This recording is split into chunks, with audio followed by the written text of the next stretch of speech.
Hey guys, Andy back here from Mediocre Hobbies, bringing you yet another painting tutorial. This time we are going to be focused on Karazai the Scarred. That's one of the two new gigantic dragons brought out for the Stormcast Eternals range by Games Workshop.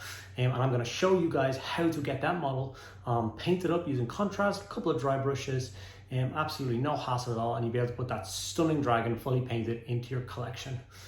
So stick around, enjoy the video, and yeah, thanks. Okay, I started by preparing the model as usual by spraying it black and then dusting it with grey Seer. Next we move over to Gryph Hound Orange contrast paint. We're going to apply this to pretty much the entire miniature, bar where the skin and the inside wings is supposed to be quite pale. So if you look at the box art or any picture of the miniature, you can see that his stomach going all the way to his chin is supposed to be quite pale, and so is the inside of the wings. As an extra piece of information, I have recently acquired a lot more equipment and stuff for recording these videos. So this will be the last large miniature recorded in this kind of awkward way. As you can see, it was super difficult for me to keep it in frame. I did my best for you guys, but moving forward, all big models will be recorded in a much nicer way and hopefully make it a bit clearer on how I did it. So here is the Gryph Hound Orange applied. You can see the bits I left white. And then we move over to the Blood Angels Red contrast. And this is going to be used all over the orange parts on all of the highest points. So once again, go back to that box art or the art from the battle tome, and you can see the different parts of that model which are supposed to be orange and which parts are supposed to be red. So I basically went for a mottled kind of smattering of color. It doesn't really matter where the red and the orange go. You don't have to be super precise about this. All the dry brushes later on will pull all of those colors together and blend it in really nicely. So don't panic, just check the pictures out. Next, we're going to move forward to Skeleton Horde, and this is the color that we are going to use for the paler parts. So as you can see, his lower jaw down the middle of his chest, all the way down the bottom of his tail, and the inside of his wings. Skeleton Horde is a beautiful contrast paint for doing this kind of work. So just give it a nice one coat all over. Because it is such a pale color, you don't need to be careful going near the red and the orange parts. Just if you go over a bit, that's fine. It'll blend it together even better. So you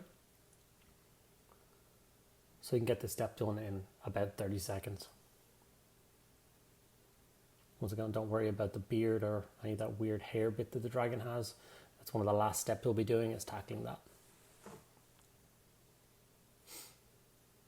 Next, we're going to jump over to Gore Grunt of Fur. I really need a new pot of that. It's really hard to tell what that is, but it's Gore Grunt of Fur.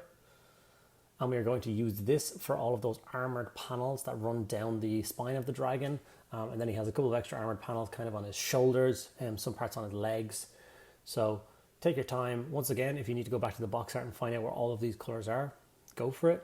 But obviously just use your judgment and try and find all those bits that you think deserve to be armored up.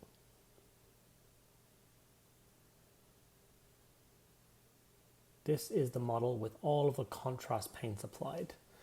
I'm going to cut back to me now, and I'm going to tell you an important lesson when it comes to painting models like this, especially with my style. The models tend to look not great before they start looking really good. Okay, so I decided to take that 360 about halfway through the painting process, just after all the contrast paints had been applied to the model. And as you can see, it does not look good. And that's the problem. A lot of people seem to get disheartened halfway through their paint jobs and just stop. This is not a good thing to do. You spend a lot of money on that miniature and you've already spent a lot of time invested into it.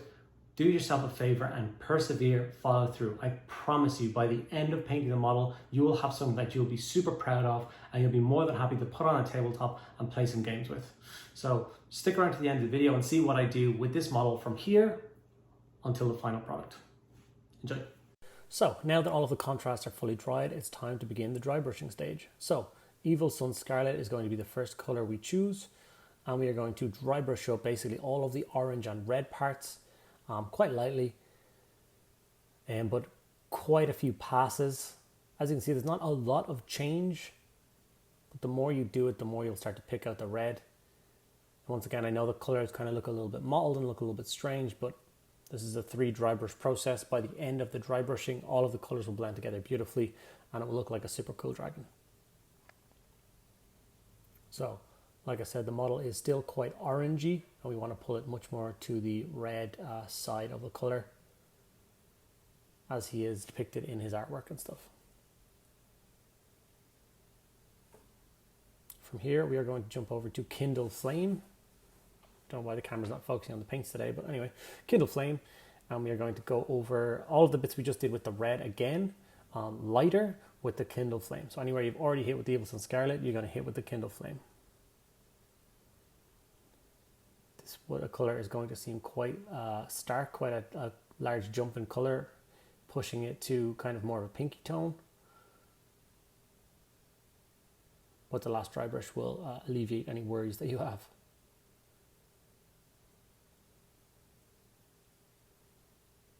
Once again, I'm sorry about the angle. It's super hard to keep a model this large in this small frame that I have.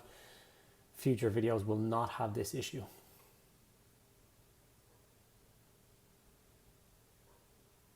So once all the Kindle Flame is applied, it will look something like this.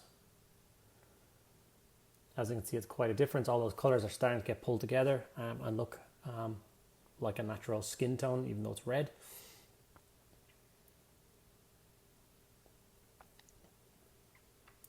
And the last color that we are going to dry brush will be Pallid Witch Flesh.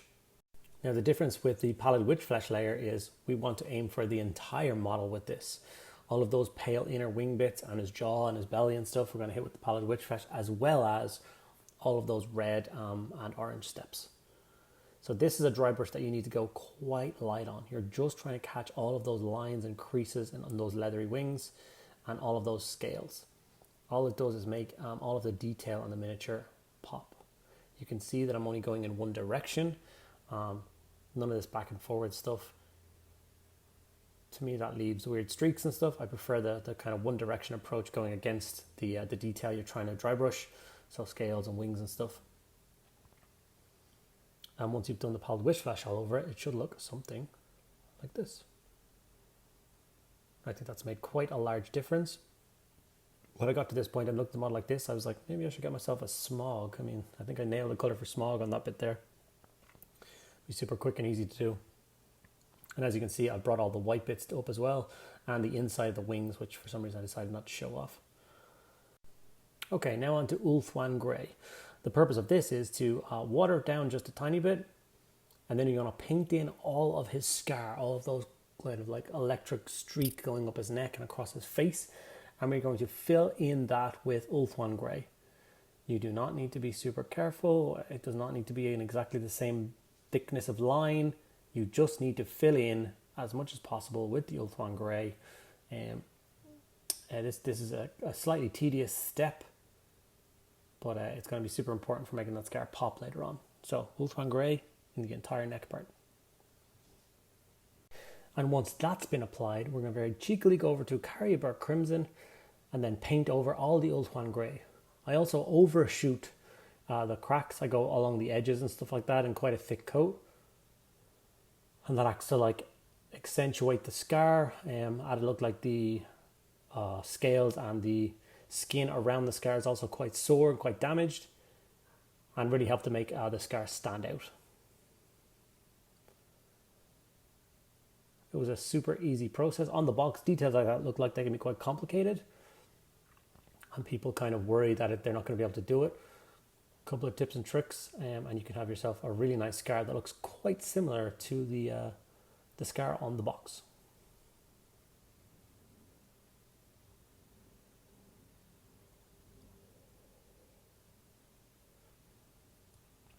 I took the time to base the miniature now.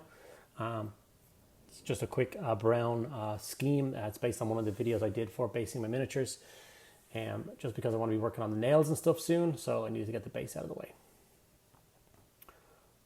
So from here, we're going to use the Screamer Pink to paint the inside of his mouth and his tongue.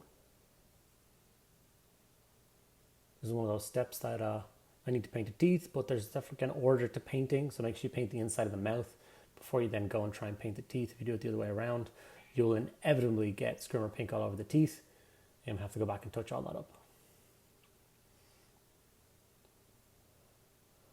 So once the base coats are on the tongue and stuff, we're going to move over to Xandri Dust And we are going to base coat all of his teeth and all of his claws. So the claws on all of his feet. It's one of the main reasons that we base the miniature now, is that if we, once again, did the claws then and then went and tried to do the base, we would definitely hit the claws and then have to go back and retouch them up. So think about the order of painting. It will save you time in the long run.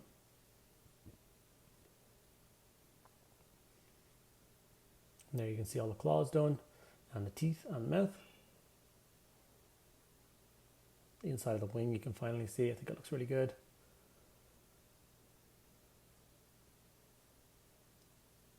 Super pleased with how he's turning out so far. Next, we're going to jump over to the Screaming Skull. Sorry, like I said, the paints do not want to be in focus today.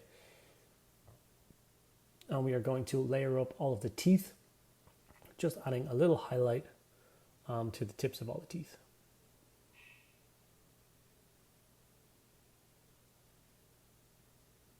Just a quick line, nothing fancy.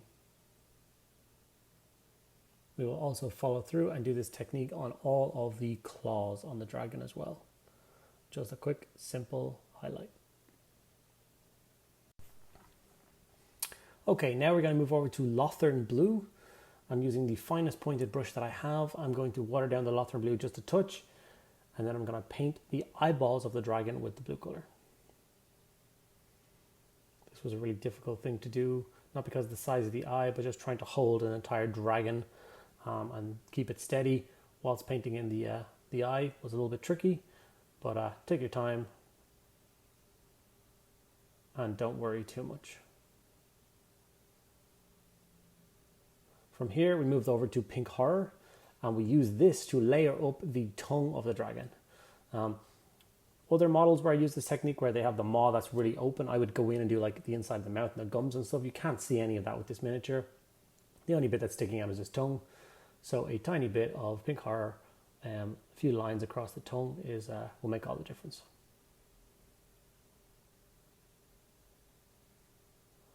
And then we're going to jump back to Gore Grunt of Fur. And we are going to tidy up the parts of the model that maybe didn't get enough attention. So all of the like tufts of fur around his face, down his midriff, and on his arms are going to get a coat of Gore Grunt of Fur. And then we are also going to do kind of the tips of his horns again, darken those back down, kind of distinguish them from the red and the orange again, make them feel a little bit more like horns.